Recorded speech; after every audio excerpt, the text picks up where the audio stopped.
Hey everybody, we're so glad that you're joining in the staff today. At part of our staff meeting, we're going to have a discussion. That's a lie. We finished the discussion. We're filming the intro at the end. Get ready for a great conversation. It already happened. We know it's going to be good.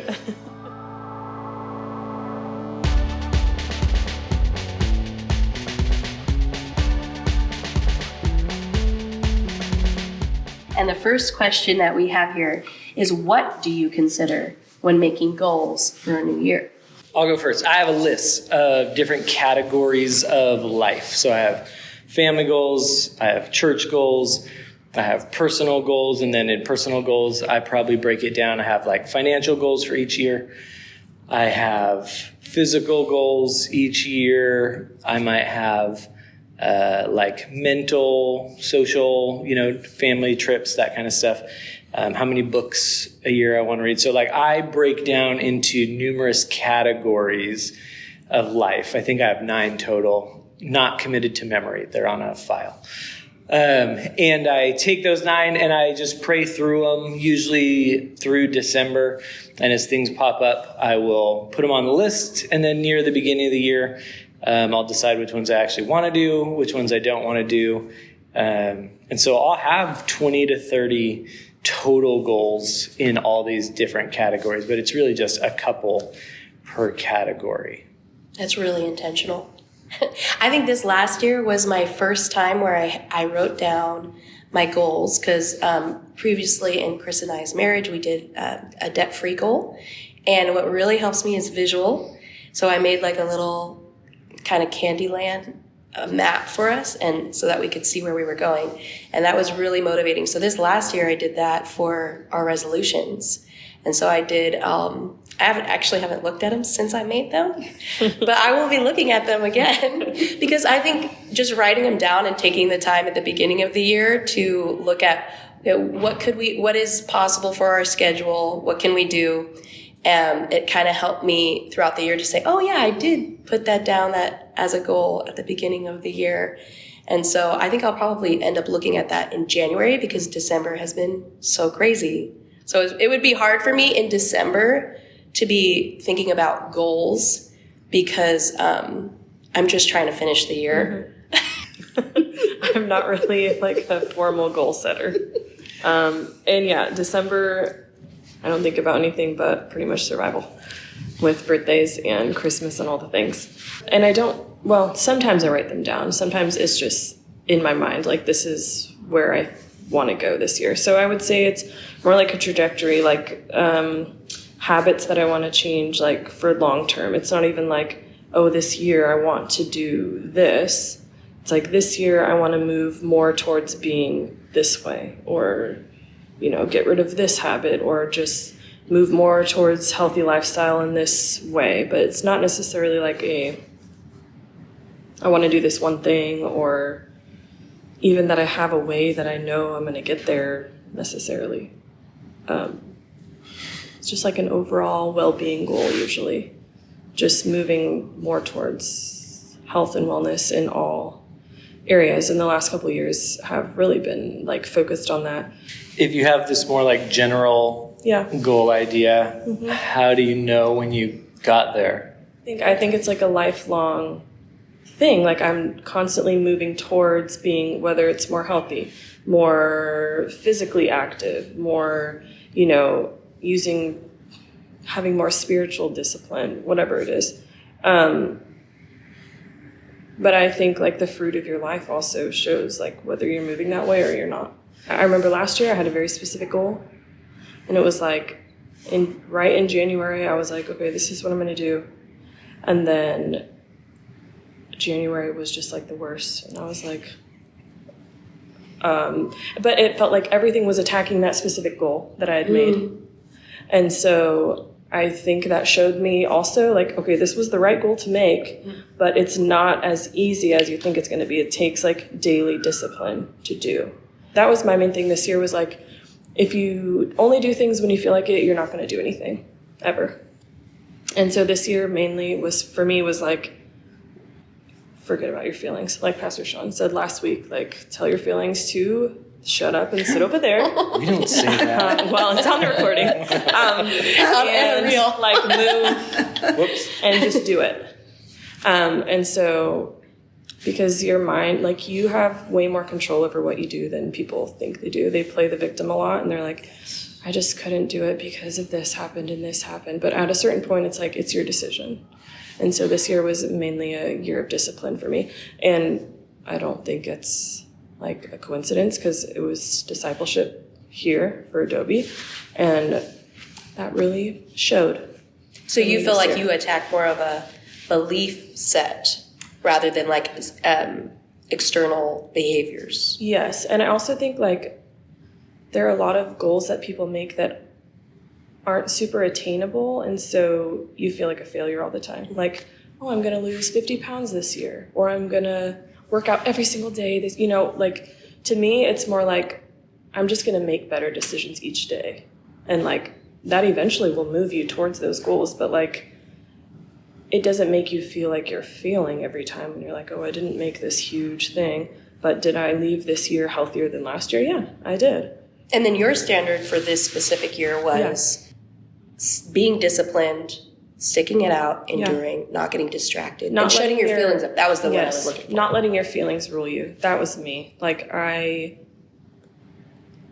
just don't feel like, you know, like it's 30 degrees outside. Like I'm in my comfy clothes. I just really don't feel like moving my body today. Like, you know, whatever it is. Like that will be my goal for next year. Or doing yes. But it's like, it doesn't have to be like, oh, I went to the gym for 2 hours. You know, like, oh, I went outside with the kids and we walked. Like, that's enough. You know, it's just making those conscious efforts to like be disciplined and not let your feelings rule you, because that's really crippling, I think, for people. To like live in that feeling area when it's like being in tune, but also like I know in my mind what's going to help me maybe not feel that way. Or like, you know, at the beginning of this year, I was really anxious and I, you know, was feeling down and dealing with emotional things, but I knew in my mind what would help me even if I didn't feel like doing it. And so it's just getting out of that and being like, I'm going to do it anyways.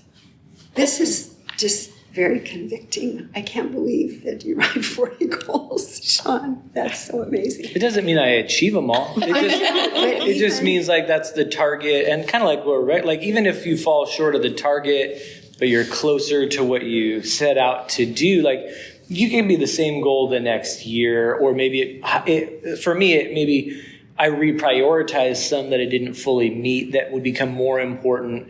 Or maybe it stays not that important and it's still a goal, but I'm not actively working on all of them all the time. It's just, it's a direction to set so that there's forward like progress intentionally. For me, right, I got to be super intentional and plan it out. And I want to know where I'm going to be 20 years from now. So I want to map out the journey to get there. And that's also your personality. Like, I feel like you like to look forward to things. That was something that we kind of talked about when we first got My strength finder is 3 of the top 10 are all future leaning things. Mm-hmm. So it is, I'm wired that way. It definitely doesn't work for everybody. I don't prescribe it for everybody, but yeah, I'm bored in the past and in today. Like, let's talk about tomorrow. So I more just have a daily goal to get through the day and, you know, do the things that the Lord is asking me to do in that day. And I have, of course, in the back of my mind, always, I'm wanting to be closer with Jesus. You know, I'm in the Word and those kinds of goals, but I don't, and I love the article where it talked about praying about, you know, specific character qualities, godly character. I think that's awesome. I've never done that and made that as a goal, but I think it would be good to do that. That's good. I did that for the first time on my birthday this year. Well, I didn't do it because I wanted to. The Lord said, here's a thing that I want you to focus on character trait quality wise. And so I wrote it down, and I'm not enjoying growing in that character trait. Not at all. When I was growing up, my mom was in charge of our school. And one of the main things we did as a school was go through the character traits of Christ. And she's super creative in really delving into flexibility and making games and stuff. We would use chapel time to engage on different qualities of Jesus. And in a way, I kind of reflect on that as far as a family resolution. I'm always thinking about like how I could do better with my family. And I think it's what you highlighted about if you set goals that are way too far off and you're not setting the smaller daily goals, you can get into the victim mindset and you say, why bother? I'm just not going to do anything. I'm just going to be at bare minimum survival mode. But when we're saying, okay, I'm going to just reach for this one character trait for 3 months, it doesn't even have to be like you've mastered it in a week. I think that's a really fun way to engage family in what the resolution is as a group. Because as an individual, it can be really hard to remember what your track you're on. But if you're doing it as a family, then you can be teammates and reminded, like, here's our word for this year, or here's our character trait this year. And I'm saying this as a way to remind myself of what we could do, not as something. But you saying that reminds me of growing up and really looking at the character traits rather than individual habits. And that's so much more long lasting than, I'm going to eat only salads today, right. Which I never seem to succeed at. Well, first, we need that list of the character traits of Jesus, because let's steal that. Maybe we can even condense it, but make that available for people to see, because I think I'll use that. We can maybe produce something from that. On this family idea, I read about brain science and family dynamics. One year, I think I read 10 parenting books about here's how to do this as a Christian. Because we didn't grow up as Christians, so no one told us here's how to raise Christian kids. We still don't really know. We'll find out in the next decade if we got it right. But we started this thing. So me personally, I have all these very specific goals. For our family, we discussed in the future, what do we want our family to look like, right? What's the desired outcome? And then let's reverse engineer in our family dynamic, how do we get there? And so, long term, it was things like, okay, we want our adult children to like being together as a family, with each other and with us.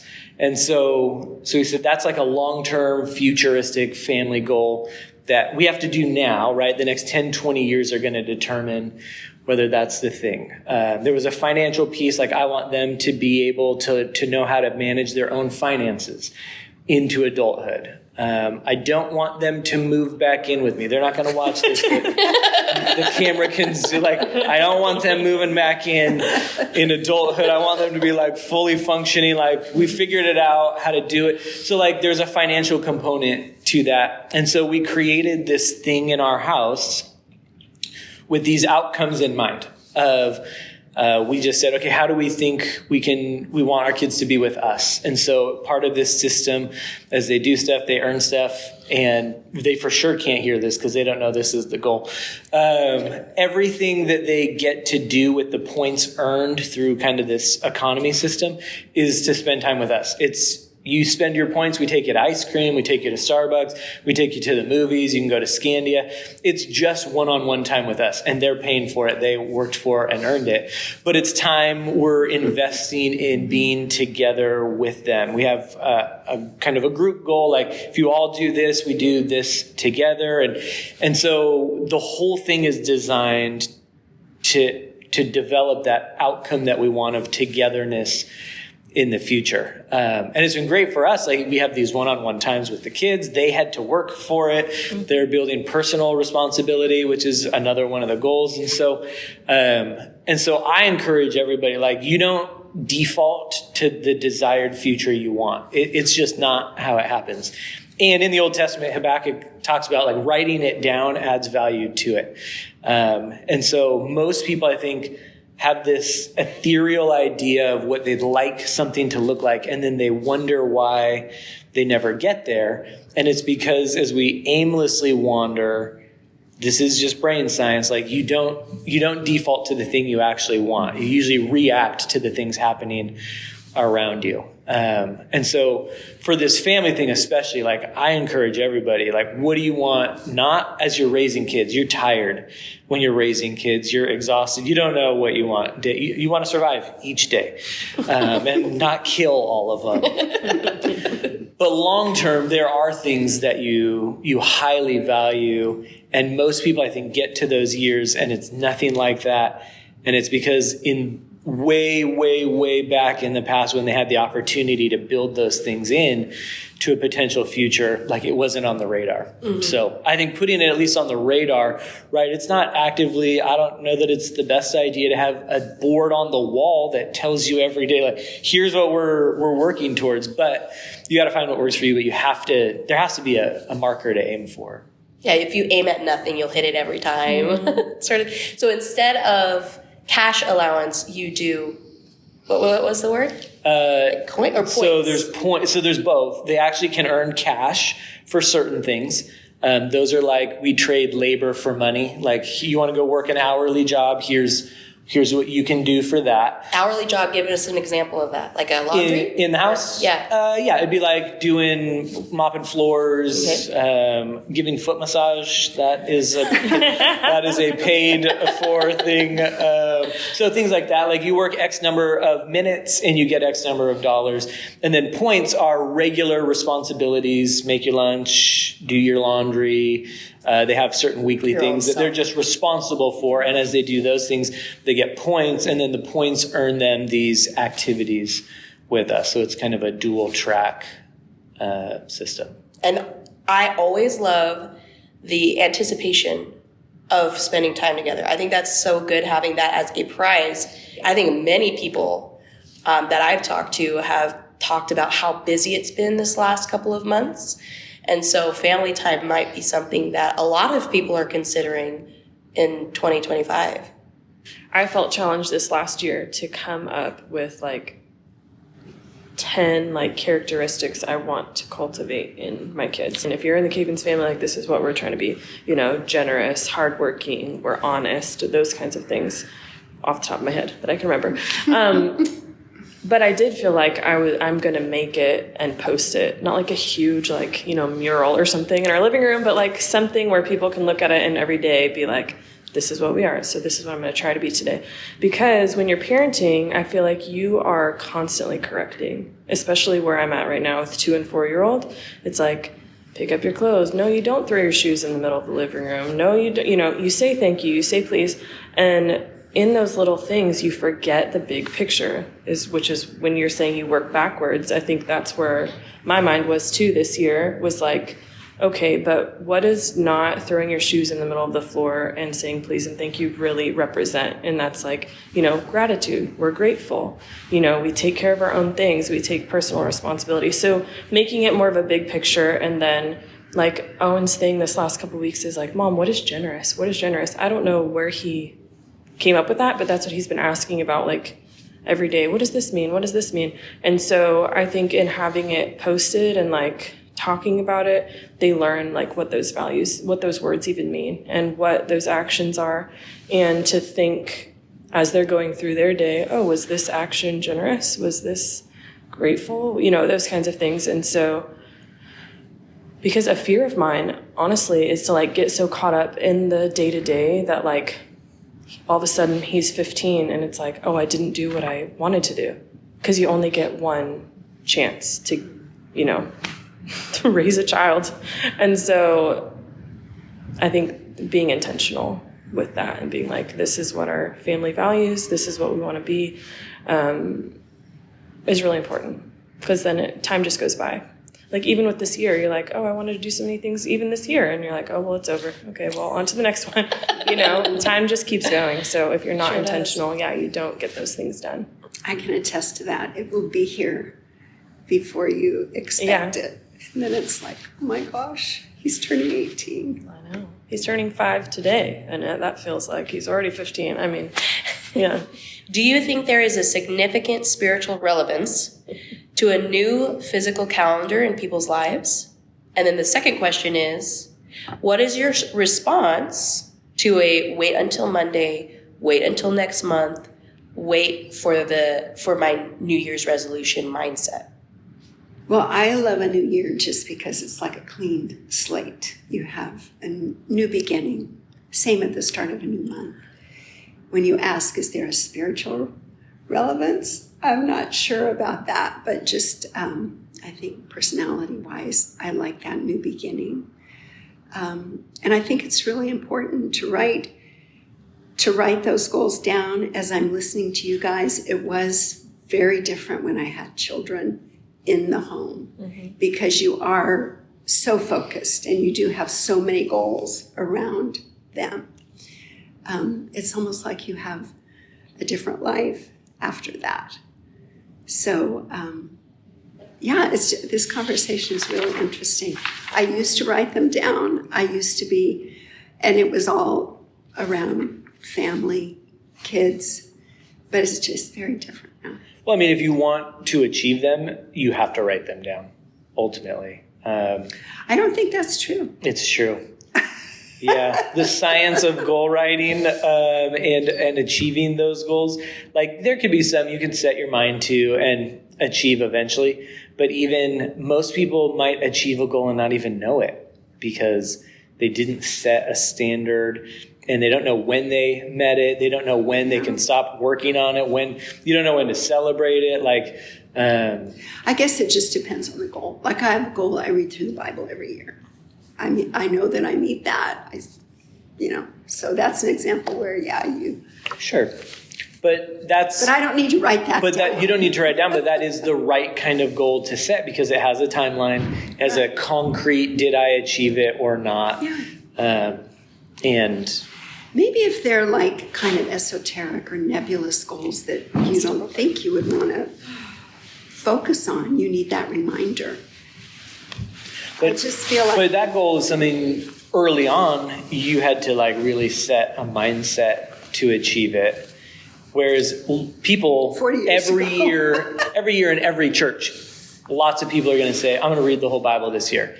And like 99+% of them won't do that. Really? Oh, yeah. The amount of time a Christian reads the Bible per day is so little. It would take them like a decade. I don't even know if you could do it in a decade based on average reading numbers.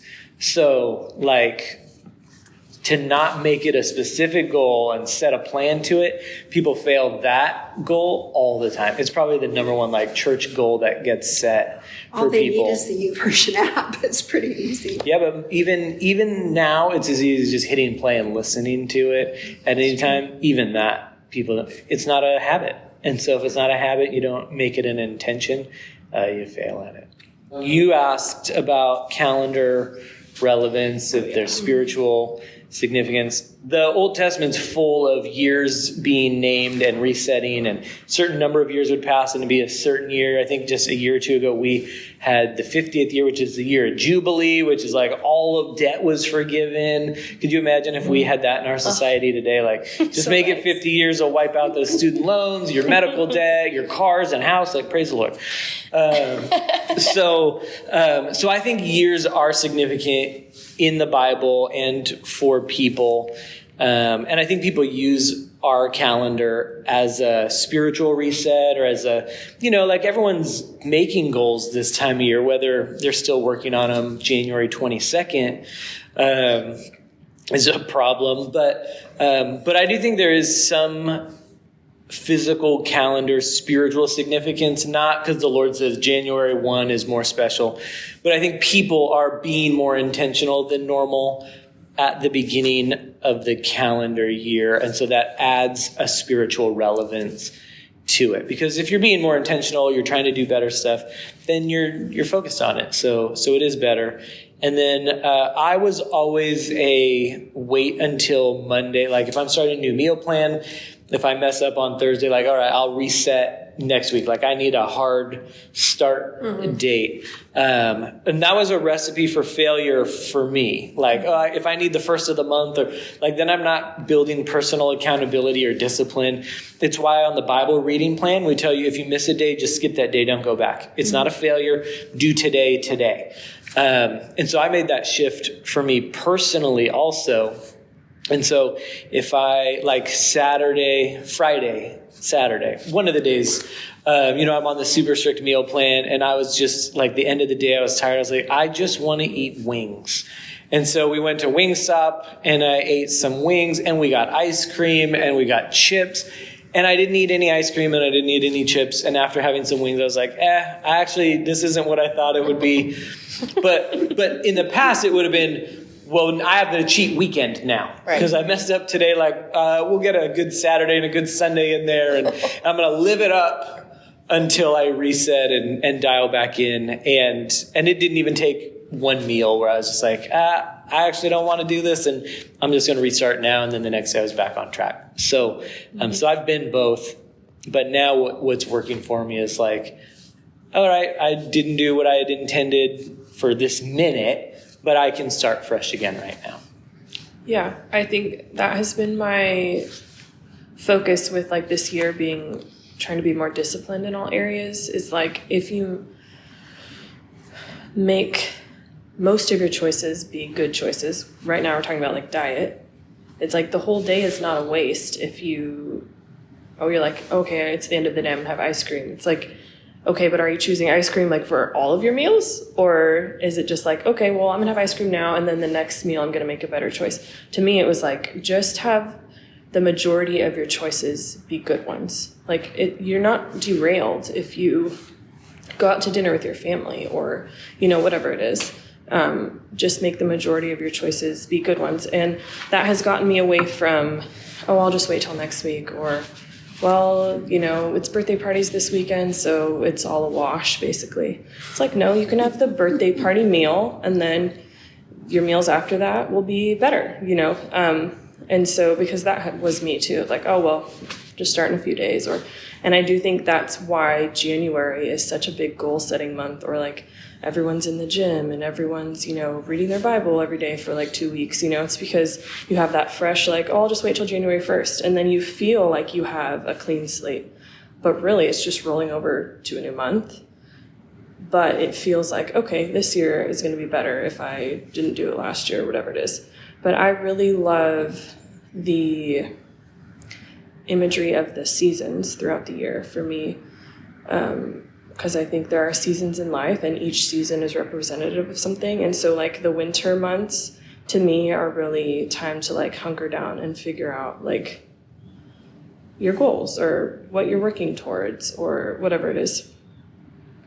And then, like in the spring and then the summer and then you move to the fall and then it starts all over again. I just think the spiritual relevance is also represented like in the seasons. It's like, you sow for a season and then you harvest, and then you change course through the winter. You're like, okay, well, all that stuff, I'm moving on now, and I'm moving to the spring, which is something new that God's showing me, or a new direction we're going. And so I just love that visual reminder of like how God works in our lives. It's like something new is always coming, and new seeds are being planted, and you're harvesting that work and that discipline that you put in too throughout the year. So I don't know if that's super like spiritual, but to me, like the seasons, the cyclical nature of that is like an image to me of how God is working all the time and doing something new, and we're in different seasons and they all represent something different. I think that's beautiful. And I always appreciate when I can see where our God is the God of the universe. He's the same God who created the seasons, the same God who created our time and our need for cycles and stuff like that. One character trait, just to go back to that theme for a second, is how it's very difficult to come into submission of a goal. And I think that's where we slip into the gluttonous side of it, of this mindset of saying, okay, if I mess up on Thursday, then I have this whole weekend where I can kind of rebel against whatever the goal was, and we could keep it on food if you will, and you could just go way far out on the pendulum of going crazy to make yourself even sick. And then it bleeds into Monday where you're just like, oh man, how can I get back in submission of that goal? And I think that is something that personally for me, like I struggle with the idea of submission in all areas of my life, and understanding like, I'm making this goal for my health. I'm making this goal for my family. I'm making this goal not to eat X, Y, and Z, so that tomorrow morning I can wake up clear-headed and clear-minded for my kids, so that I can keep the trajectory moving forward, and having grace when you do have like a misstep or you want wings or something like that.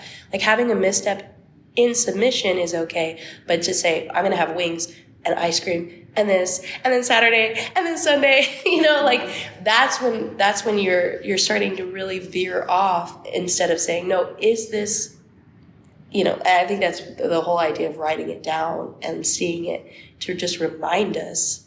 And this is kind of another rabbit trail, but in my teenage years, I really was confused why people had to read the Bible over and over and over again. I'm like, don't you get the idea? Like, how many times you got to read it? But as humans, we need repetition. And one of the kids on Sunday said, man, Miss Veronica, you always say he's the everlasting king. You always say that. And I said that because I told her, I say that over and over again so that it's in your heart, so that when it becomes true and you believe it, you say, oh, I knew that from childhood. I knew that from my Sunday school teachers. My pastor used to say that. And now I believe that is actually true. And I see it in the Bible. I see that theme. And over again, as you read it, year after year, new themes, the character traits, I just think it's so easy to like get off track in whatever our goals are. And that's why discipline was so big for me this last year, was because I was trying to bring my feelings into submission, like you were talking about. Like, I don't feel like it, but I know this is good for me, and I know it's what I should do. And so I'm going to push through that feeling of like really not wanting to do it and just do it. And one of the things I did this last year was I'm going to read something from the Bible every single day, because I had really gotten like inconsistent. And I was like, even if it's just what's on the reading plan, like I'm going to read it no matter what. Like when we were in Disneyland and we were like going to bed at 11 and getting up at 6, I was like, I made myself do it. And I'm on like 330 days or something. Awesome. And good job. That's not to be like, oh, like look at me, but it really makes a difference.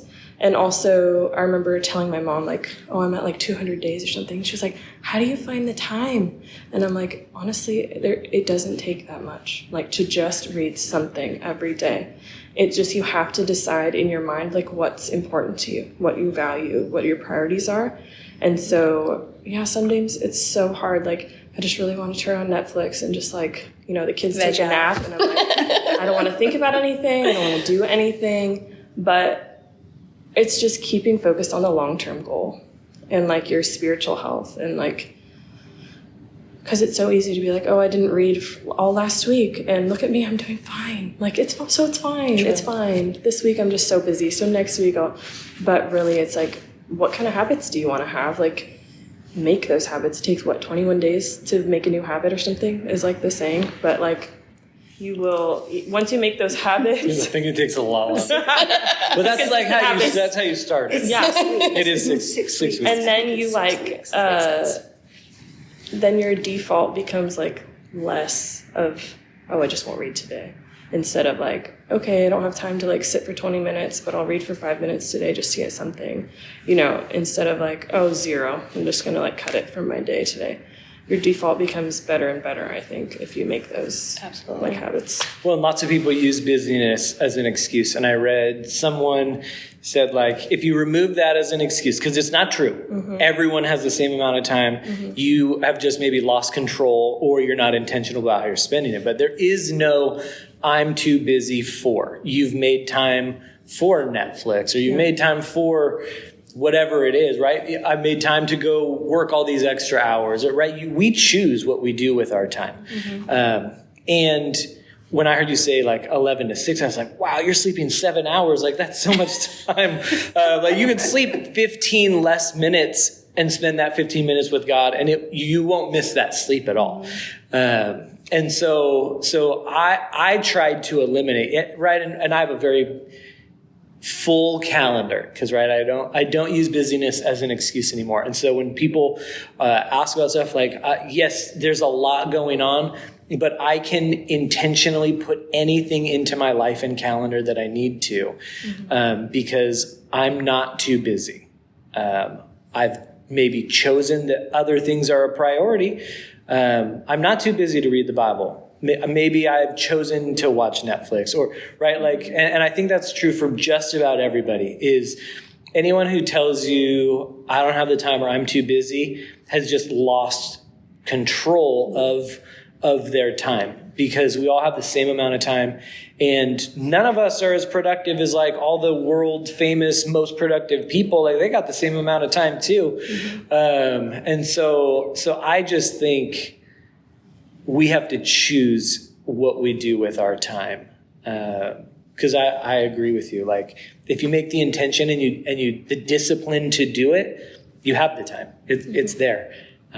Maybe you don't have the desire. It's just your priorities, really.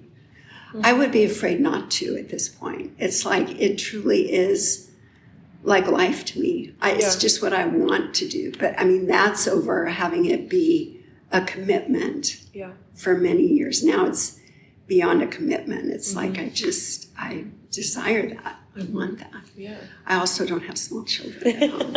Well, we're, I think, kind of wrapping up our time. I do want to share, and when it comes to goal setting, one of the things in the coaching certification that I'm in, where it talks about setting goals. And you've heard it before. You've read probably about SMART goals before. And the reason they're called SMART goals, the reason you should write them down, is because certain types of goals get accomplished at a higher rate depending on how you set them. And so if I can remember, a SMART goal is specific, it's measurable, it's achievable, it's relevant, and it can be tracked. Sensitive. So it means the same thing. Yeah. You can track it. You can say, like, this is the end date. This is how I'm doing this. And so it has to be specific. You need to be able to measure it. You can't set, I'm going to lose the 50 pounds in 1 month. Like, that's not an attainable. It's not attainable. Yeah, well, when it comes to weight loss, especially, people gain on average, like maybe 5 pounds a year. And so they're like, I want to lose 10 pounds or 10 years of weight in a month. Like, it's just not realistic. It should be relevant, right? If you don't care about it, you're not going to do it. And then we're tracking it for the time. Like, I'm going to do it by this date. And so writing those kinds of things down will make it more beneficial. And so we don't have a prescription for how you should do it. I mean, as a team here, like, I'll make you put some goals together for ministry stuff, and we'll talk about those in January. But just for people kind of listening in today, it is important to set goals, whether they're kind of the cultural in my household goal of this is who I want us to be. This is who I'm trying to be. This is a character thing I want to develop, or whether it is like a very specific health or fitness goal, anything like that. I want to learn to play the oboe, right? Like, you got to make it. When are you going to learn to play how good are you going to be at the oboe? So just, we want people to be setting goals. I think as we all set goals and grow closer to the Lord, we'll all be better disciples of Jesus. So if there's any final thoughts on goals, this would be the time. Share your wisdom nuggets for people that had to stay till the very end. You've mentioned oboe a couple of times. I do know a couple people who play oboe, if you want to learn that. I don't actually know. If you showed me an oboe, I wouldn't know what it looked like. It just seems like one of those instruments that you're like, there's a random oboe player. You have the right personality for oboe, too. Do I? Yeah. I'm going to assume that's an insult. We'll cut that from the video because I have no personality of any musicians. They are wired very differently from how I am wired. Any wisdom nugget about goal setting? Well, just on the point of the music, I always like to do a recital or an opportunity for my students to play music at the end of the semester, because if you're not working towards it, you don't have that motivation to practice. And so just to agree with you on your point. I like that. That's like a goal. The goal. Yeah, it really is like a big, giant goal in the future. In front of people. Yeah, people are going to be watching you, so you better be working towards it. That's a good one. Yeah. You got a wisdom nugget? I'm just really challenged. I'm still thinking about your 40 goals. And so. Well, it's dependent on. Yeah, no, but sometimes it's more. It's not maybe good. No, I think it's great. 9 categories is a lot of categories. That's a lot. Yeah. So I'm just challenged to write some down. Okay. For 2025. It's a great year coming up. Hey, it can't be worse than somehow 2024 went. I think 2025 is going to be great. I It agree. is. I think my main takeaway is you have to think about the future when you're setting goals and how you want things to be. You don't get there by accident. So thinking about where do I want to be in 20 years, or how do I want to be, what kind of person do I want to be, and then thinking backwards, like how am I going to get there, is probably pretty effective for goal setting. And I know it's really hard for some people because you're like, oh, I'm not a planner, but it's really important because in 20 years you'll be like, oh, I wish I did that 20 years ago, but you won't be able to.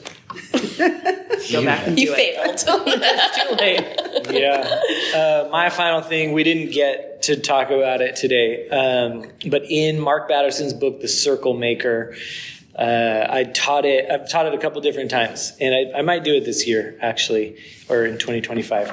But I set a life goal list about 10 years ago. And the life goal list, it's on my blog that I used to have. It's not up to date, but the list is still there. And I've updated it. There's been a few things I've taken off. There's a few things I've crossed off. But they're like multi-generational life goals. It's not like a bucket list. I don't think of things in terms of like, I want to do or see this before I die. It's a goal list of things I want to be here. I want to see this. Baptize my grandchildren, preach on every continent, that kind of thing. Big picture things that you can't just accomplish in a year, but over the course of a lifetime moving towards achieving these things. And that's been the biggest help for me, is having these big picture things that I want to see happen, so that annually when I'm breaking down my individual goals, I'm looking at that and saying, is there anything on that list that this year maybe I can see happen in my life? And if that's the case, what do my yearly goals need to look like? So I do think there's something looking out, zooming out the big picture to work on the day-to-day. But with that, thank you so much for joining us. Thank you so much for joining us. Thank you so much for joining us. Thanks so much for joining us.